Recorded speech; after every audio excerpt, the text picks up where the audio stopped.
I'm super excited to have this next conversation with someone that needs no introduction, really. She is Tracee Ellis Ross. Everyone, you said you did your Bantu knots yourself? Yes, this is one of the skills I have learned during quarantine and pandemic. Today I decided I wanted to do a side part. It's hard to see in the camera, but I wanted to do a side part, and I'm not happy with what happened on this side of my head. I'm actually I actually like the idea of it not being symmetrical. Well, I was trying it, but I have less hair on, this is ridiculous, but this is a good place to have this conversation. I have less hair on the right side of my head because it's the side I sleep on.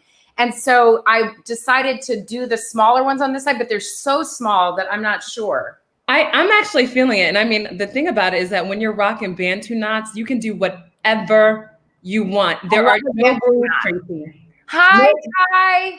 Hi, Tracee. I haven't seen you in so long, so I'm excited that we get to do this. I'm so happy to see you. You look beautiful, and we look like we coordinated. And we're wearing the same lip color too, so I love that we're coordinated. But I'm excited to be talking to you. Happy Crown Day to you. We know you on so many different levels. I mean, obviously talented actress, entrepreneur, but you also, are very vocal about your hair journey and, how you use all of this to self-express and be creative. Talk to us about your natural hair journey and your journey. It's interesting. I, like so many, just didn't know how to embrace my hair, not because I wasn't seeing it in my family, but because I wasn't seeing it in the world. And it only started in my teen years when I started caring about what people thought of what I looked like. And I was trying to sort of be somebody, which is what happens in your teen years. Because I look back at pictures when I was young and my hair was just a crown. It just was doing what it was doing. And there's pictures of me on the beach and it was as big as it was. And it was just moving and flowing and it was out. And then somewhere in my, 12, somewhere in there, I started wanting to play into that idea of the white standard of beauty. And I started relaxing my hair. I would go to the salon every weekend.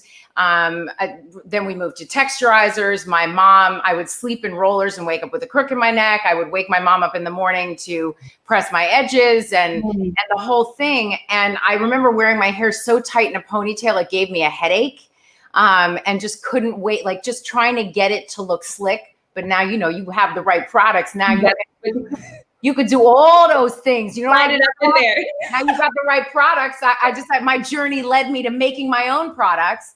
But so for me, it was really about, I feel like I could chronicle my journey of self-acceptance through my journey with my hair. And I think that's the same thing for most of us. Like the more I tried to beat my hair into submission and try and make it look bouncing and behaving and this whole thing that had nothing to do with the way my hair and our hair naturally grows out of our heads, the more it was damaged and it wouldn't do anything. The more that I loved on my hair, the more that I took care of my hair, the more that I accepted my hair and learned to understand my hair, the more it would do and the better I felt. And then even more than that for me, as I walked on my journey, the more that I learned the legacy of my hair, the more that I learned and saw images of how beautiful. I was like, why are we not calling this beautiful? And if you ask any, the way you describe all of the many different patterns and textures that we have, the strength, the beauty, I started to love myself and my hair more. I love the idea of loving your hair as a metaphor for loving yourself. That's game changing. And I think for Black women, it's game changing. I think it is game changing, particularly because we're pushing up against a society that doesn't see it that way. And I think I had a thought just as you were talking, shoot. This is what happened. I said, like, loving your hair, like as a metaphor for loving yourself. Did that bring it back at all? It's okay. It'll come back to me. This is pandemic brain. Listen, we all have it right now. Is there a moment that you can remember, like if you were to recall that moment when you were like, I'm just going to embrace this? Do you remember?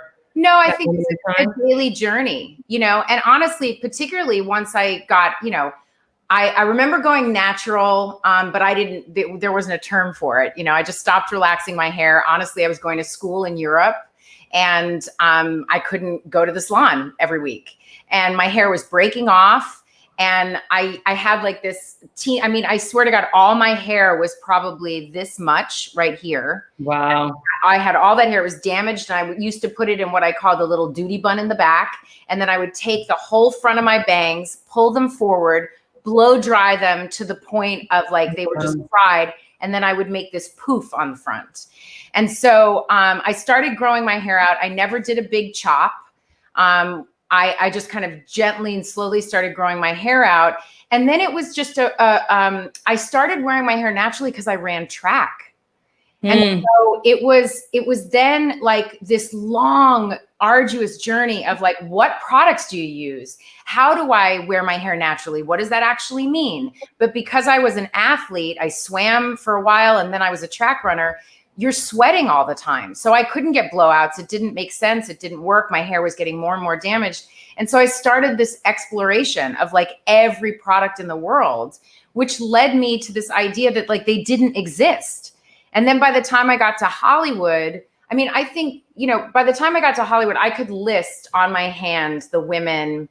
There was Cree Summer, Lisa Nicole Carson, Lisa Bonet, who didn't have the same texture as me. Lisa Nicole Carson and Cree Summer had similar textures. And then Rae Dawn Chong, who was right before that. And like, that was it. Wow. So and my mom wore her natural texture, but she didn't wear like the way her natural curls came. So when I got to Hollywood and sort of acting, I never had specific discrimination towards I wanted to wear my hair a certain way or like, you should do this.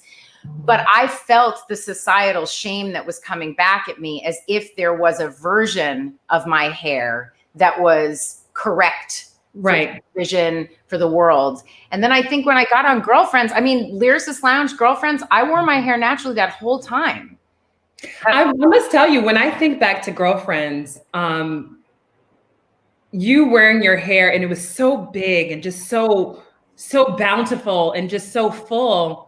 And your personality matched. You really saw the alignment between hair and being, but that wasn't happening on television. No, and let me tell you, everyone was like straightening it into submission. Let me tell you 3 things about that. One, I did my hair myself because as most of us know, now it's coming up, but there's so many, even Black salon stylists and whatever that didn't know how to do our hair naturally. They knew how to put heat on it.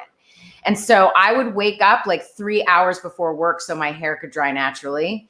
And I would make sure that like I knew what we were doing with my hair and I would map it out. So that was one thing about Girlfriends. The other is I very specifically remember going to Essence Festival. And don't forget, Girlfriends was on when there was no social media. Yeah. I remember going to Essence Festival and we did this whole thing and a woman came up to me and she was like, seriously, why don't you get your hair done? And I was like, what do you mean? And she was like, get your hair done. Like you're on TV representing us. Why do you have to wear your hair like that? And I was like, because this is how God made it. Like it came out like this. I did. And I remember thinking like, wow, like, but we didn't have the back and forth to be able to kind of exchange in conversation with each other, like in these moments where we get to all kind of talk about that because we're so siloed off as women and particularly as Black women. But you think about Black and brown women, you think about the fact that hair has been for Black women at the center of economic, political, and cultural shifts that have happened. You think of Angela Davis, you think of the story of revolution that has happened and how we have been able to embrace or own our hair, and the beauty of it. And the fact that, I don't know, it's this, we are part of that, and at the center of it. I swear I keep losing my train of thought. It's fascinating. Well, no, I think you're onto something because, just to think during the time that we're living right now, we're in the middle of a revolution, how we as women can be a part of the revolution in many ways. And part of it is the aesthetic. Our hair is an expression of a revolution. I love it all. Did you realize that you were making a political statement by doing your own hair and wearing your hair natural at the time on Girlfriends? No, I didn't. And I think, like, for example, in my career and in my life, like I realized, like, I'm not an activist. I am very, my existence is resistance and is revolution and is all of those things. My joy is revolutionary, all of that. But there are activists that is what they do. And I learn from them. So I don't call myself an activist, but what I know is that centering my life, my business, around the celebration of beauty and the expression of our power and importance in and of itself is a political act. And that is the same with our hair. I feel like our hair is a portal into our souls. And the more that we are ourselves, the more that we are whole, the more that we get to express our joy, our anger, and all of those things, and be who we authentically are, it in and of itself is the revolution, to me, for me. And there's also so much more to it that is by design. No, I mean, there are levels to it, obviously. So, you know, National Crown Day is about celebrating hair independence and hair freedom. What does hair freedom mean to you? I mean, obviously you change your hair, but what does hair freedom mean to you? I think hair freedom means to me that we would be in a world where each of us gets to find our own expression of our hair as we want, without any shame or societal limitations or ideas of who we should be or how we should be, you know? I think of a young girl by the name of Promise that I met. I'm sure you might have seen her story, but she wore her hair out finally at school and she was made fun of and went home. And then she made this video and her mom was talking to her about herself and about how who she is beautiful. And don't let anybody's idea of you change how you feel about yourself. And I think hair freedom to me is that we live in a world where young girls, young Black girls know their beauty. Know their importance without somebody having to tell them, because they see it all over the wallpaper of their lives, all over the world that we live in, because we don't hear it or see it enough. I didn't, you know, and I think of, you know, I look at women with tighter textures and denser curls and hair, and I'm just like in awe, you know, of the beauty. And I remember seeing the Nina Simone documentary for the first time. Yeah. And she was sitting at the piano at some point and I literally gasped.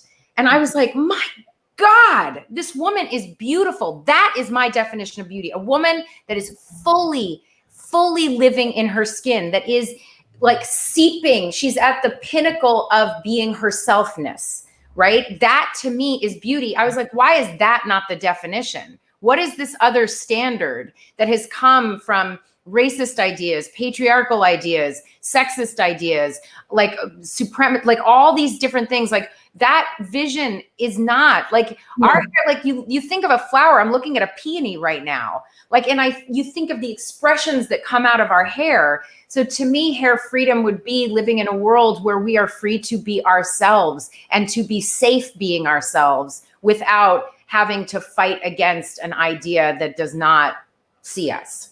Yeah, so it's so deeply emotional to hear that, because I'm just recalling, you know, even as you described earlier, what it was like to, you know, blow dry your hair or straighten your hair and how oppressive it can be. But it really is supposed to be us just being fully who we are, naturally, in our natural state. So what advice would you give to someone who's trying to embrace this natural journey, celebrate their textures, the coils, the kinks, the curls, the density, all of those things? I would say a couple things.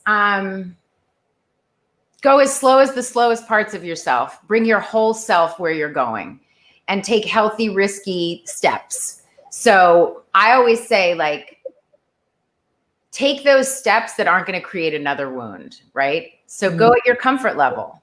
Go where it works for you. And most importantly, curate and cultivate a tribe around you that sees you in your beauty and in your whole beauty and in your authentic beauty. Pick who you look at on Instagram. Pick who you follow. so that you are mirrored back who you are. I remember plastering my walls as a young girl with every brown girl that looked like me, every model. There was a model by the name of Kirsty Bauer when I was young, and she was this Swedish black girl that had the most extraordinary hair, and my wall was covered in that. Women that had bodies that were shaped like mine. Because sure, if you look somewhere where no one looks like you, it might make you feel bad. But if you look places where you see yourself mirrored back to you, you get to really see different possibilities of who you are, be able to explore different versions of who you are without shame. I don't think shame has any place in that. So people who are in that process of transition, the third thing I would say is get yourself informed. Find products that support you. You know, that transition place, like even if it's not your hair in your life, when you're transitioning in any way, be gentle and loving and soft and kind with yourself.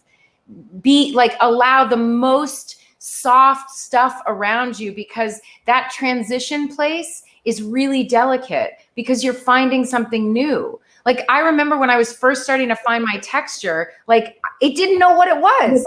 Exactly. Yeah. It didn't know what it was. It had never had a chance to like live and do its thing, you know? And so I needed to give it space to find it. I needed to give it hydration and moisture. I needed to be kind with it. I didn't need to like comb it and brush it, you know, but like moisturize it, hot oil treatments, deep conditioners, put masks on your hair. Take a Sunday and let it be a way for you to honor and love yourself. Even if you keep wearing wigs or whatever that is to protect yourself in the process until you feel good. But in your home, massage your scalp lovingly. Say loving things to yourself. Touch your hair and be kind, you know? And I think we forget the self-talk can get, I mean, I don't know about you, but I get so mean to myself. I wouldn't talk to a friend that way. And so I encourage people, even if you're not transitioning, even if you're someone who doesn't feel confident about wearing your natural hair or whatever that is, in the private spaces of your life, when you can, where you can, work your way towards bringing all of you there. But in those moments, just be kind and loving and gentle and soft. I mean, I want to drop the mic, but there is no mic to drop because that was it. You know what you can do? Flick your hair. Flick my hair, right? Like that's it. But no, I love that. And I thank you so much. It's all about this loving space. And that's what this is. We're celebrating our hair. We're celebrating our independence. We're celebrating freedom. We're celebrating love. We're celebrating our crowns. And I love you. And it's so good to see you. And I love the Bantu knots. They look so good. On my part. I love it. You did a great job. You did a great job. I'm here for it. Hope to see you soon, Tracee. Thank you so much for joining us. This is a beautiful day. I'm happy, so happy to be a part of it.